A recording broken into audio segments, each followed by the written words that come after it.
朋友们好，我是爱养花爱钓鱼的刚哥。今天我们又来嘉禾钓鱼了。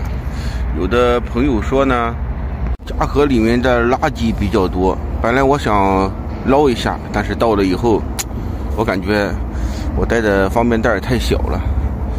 这个样我们出来钓鱼呢，尽量的不要制造垃圾。像用完的这种9米桶呢，我们把它装回去。拿到小区里面去把它丢掉，不要给大自然增加负担。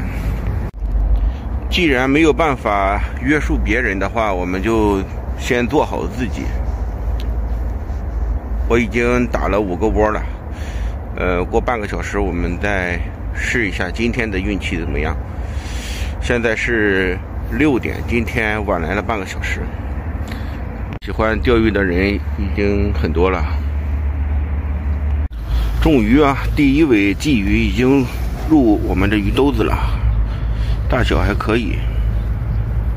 继续，今天还不如昨天，这去1个小时过去了就钓了2条。今天的气温呢，比昨天要低个2-3度。这边钓鱼的人已经走了好几个了。也又来了好几个，有点冷。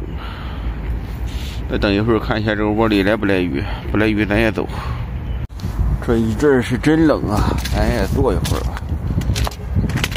哎呀，这小凳子可以装到这个包里折叠起来，挺方便的。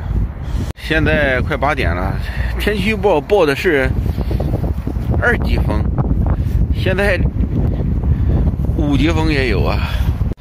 这个传统的长竿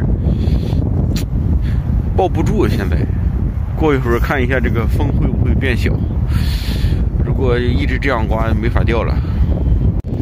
起风前，在旁边一个小窝子里面连续钓了3条，现在有7条鱼了。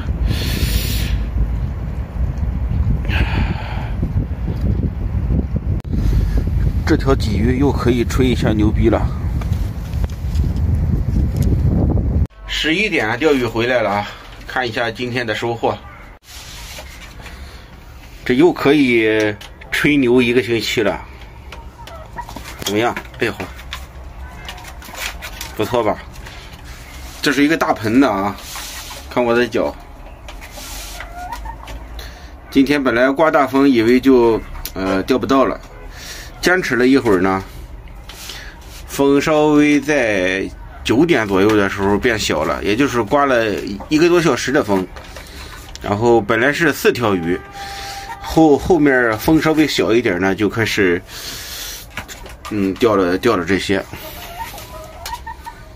这都还可以啊，这个是可以吹牛逼的，其实这都得有4两没有3两有吧，是吧？这个应该快有半斤了。